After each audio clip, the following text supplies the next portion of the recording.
Hello all, welcome to yet another session of Shine in Exams. Today I'm here to tell you with the coming up of that exam that is about 10 days from now on an approach note on how to take XAT. I'm pretty sure that all of you have been working really hard on preparing, giving all the examinations to get into different B schools. But as you might know, each exam has a different taste to it. And I'm just here just trying to share my suggestions of how I did, how I appeared for the exam back in 2012 and I scored 99.38 percentile. So just trying to help you out. Let me know how you find this video. Are there any additional stuff that you might like to know and other things? So just to take you forward,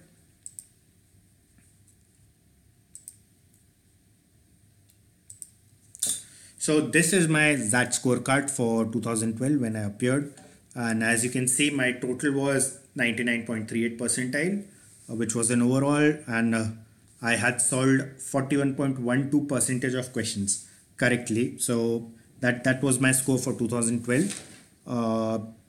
I had something around 24 marks, 24% marks in Quant, around 65% marks in English and LR, and around one third of the marks, that is 33% in decision making. And this were my scores. As you can see, to just to get somewhere around 95, even if you score like one third of the marks of the entire paper, it is good enough to get you around 99. And if you score like somewhere around 40% overall, it should be good enough for you to actually score more than 99 percentile, as I did. So looking at the pattern now, that I do believe that has changed. So how do you go about preparing? And this, I think a lot of you are being part of different coaching centers, and this is something that a lot of you would already know. So before you go for an exam, you need to have a lot of preparation before taking the exam. First part to it is knowing your strengths. You should know what are your strong areas for each section.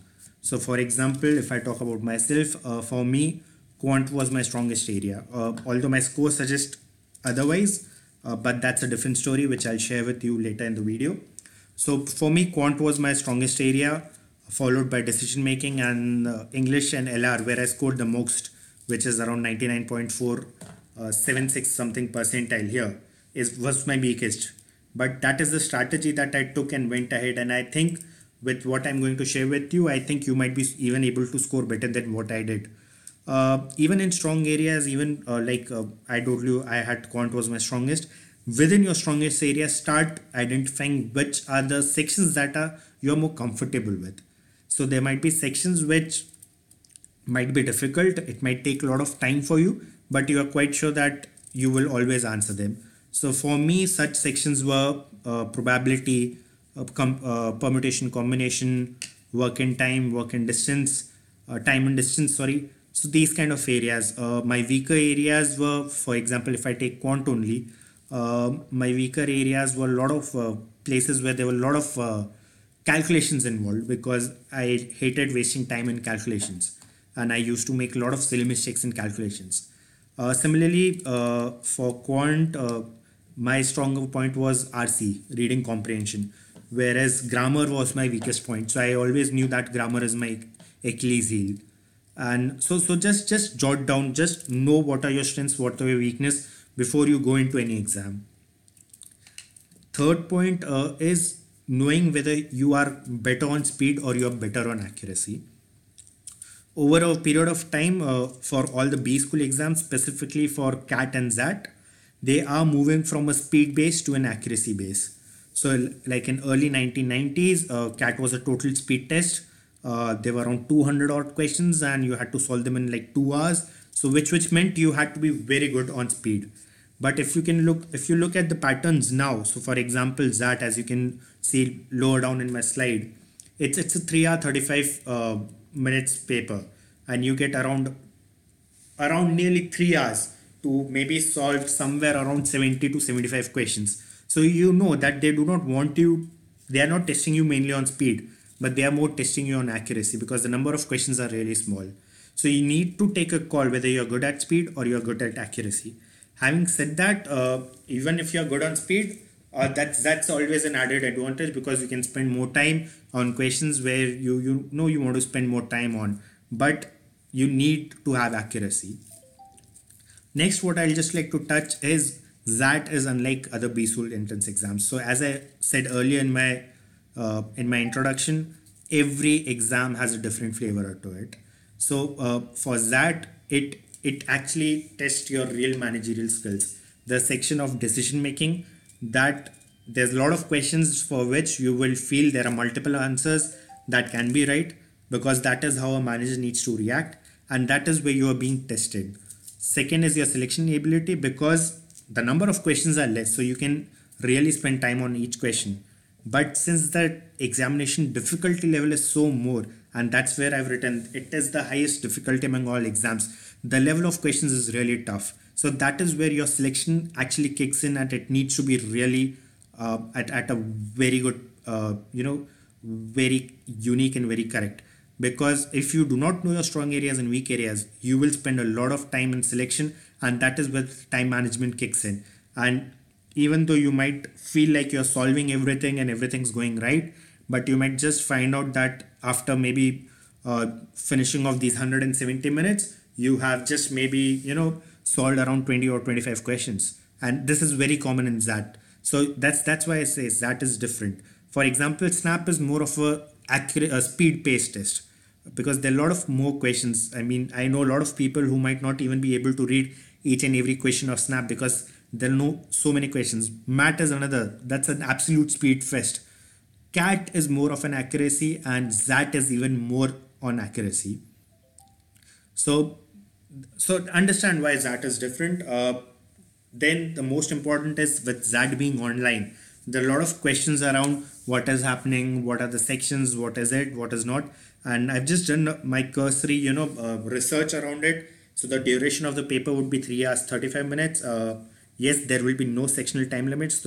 So there will be two parts to the paper. Part 1 will have your 3 sections, English language and logical reasoning. You'll have QA, and you'll have a decision making section as well. So these are the 3 sections that you'll have as part 1, which will be of 170 minutes.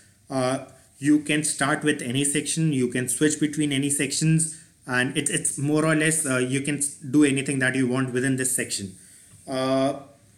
So that's there. Second part is for GK. So there'll be some GK questions. From what I've heard, there would be around 25 GK questions, and then you'll have an essay on a topic which can be really anything, which will be of around 40 minutes.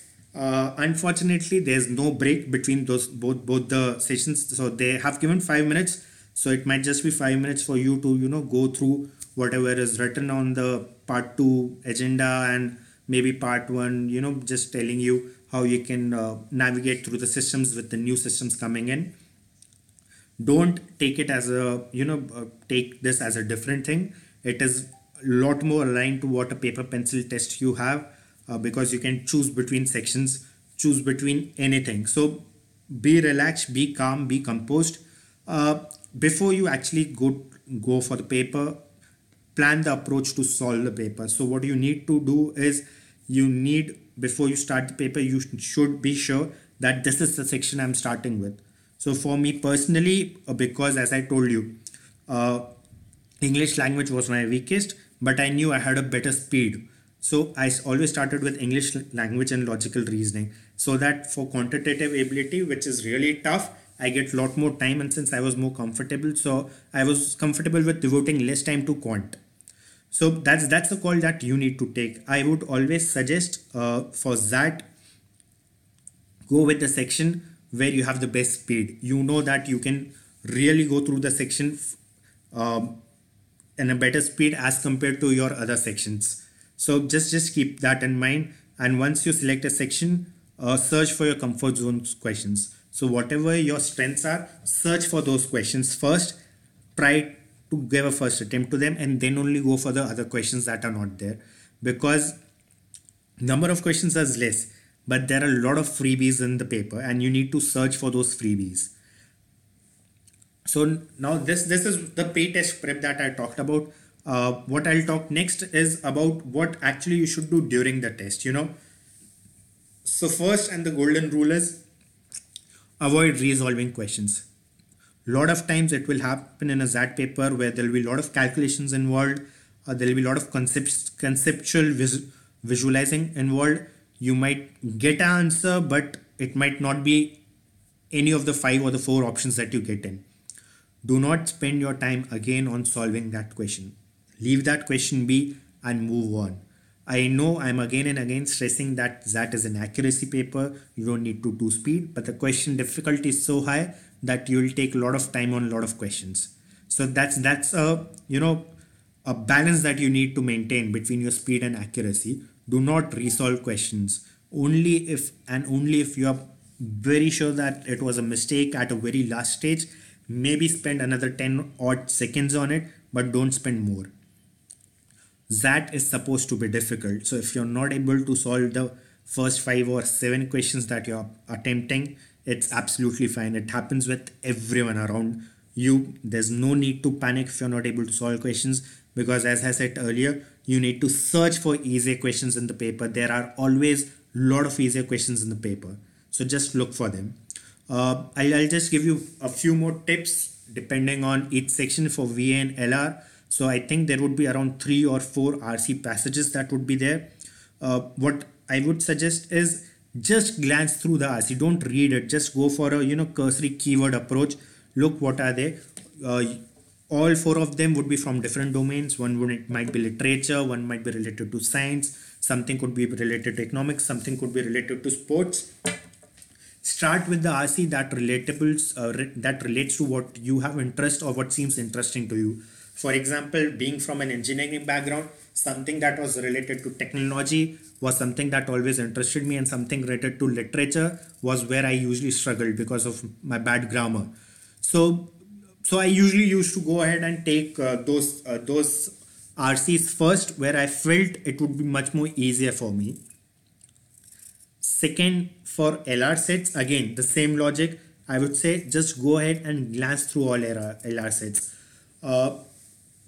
The only logic behind that is, again, the ones you feel as the most relatable and easiest, go for it. But always keep in mind, if there are like 5 questions in an LR set, there will be a couple of questions that will take a lot of time to solve, because there might be multiple choices that might happen, multiple scenarios that might happen. So take a call. If it's taking time, leave it. I know we are all usually, when we have solved like 3 questions in a set, we really want to solve the next 2 because we've already spent a lot of time in that. But I would really advise you strongly refrain from that. If it is taking a lot of time, move on, leave them for later. You can come back to them once you have more time. Otherwise, you might miss out other sections. Quantitative ability, again, same which I have been ranting about through all this video. Look for comfort zone questions. They might be the ones that you're comfortable with. One drawback of this approach is you look for your comfort zone questions, and if you're not able to crack it, you might panic that I'm not able to crack my comfort zone questions. What about my weak zone? There might be a lot of easier questions in your weak zone as well. So I'm not saying that do not even look at your weak zone questions, but search for comfort zone first and then go for the weak zone. For QA, don't spend more than 15-20 seconds on reading the question. If during reading the question, within those 15-20 seconds, if there's a solution that starts forming in your brain, then only go ahead and attempt it. If in 15 or 20 seconds you really do not have any clue about what that question is about, better to leave it and go on and find a new question. If you have time, you can always come back, read it and analyze it. Next is decision making. Decision making is something where there will be a lot of discussions on a lot of forums post the paper, specifically on Pagalga and other forums. What is the right answer? What is the wrong answer? Because decision making, apart from right and wrong, there are a lot of opinions and views involved as well. Something that might seem right to me might not seem right to you, but then it's up to the XAT and XLRA people what they feel is right. And that's why I would say treat it as a simple interview process. if there's an interviewer who gives you that scenario and asks you that question, what would your answer be? And just go ahead and treat it as a simple interview. Do not overthink. Usually go with your gut feeling, what you feel, go with those in decision making questions. GK section is something that is new. When I attempted XAT, I do not remember there was a GK section. So GK section is something new, but for GK from Snap, my experience in Snap, I would say when you read the question, if you have to think about the answer, that means it's time to leave the question. If you GK, usually if you know it, you know it. If you don't know it, you might spend a lot of time thinking, trying to uh, gauge corners of your mind to get that answer, but you might just spend time. Don't do it. Read the question, read the options. If it strikes, mark it up. Otherwise, just mark the question. And once you have finished your essay, you can always come back and attempt the GK once again. Now, essay.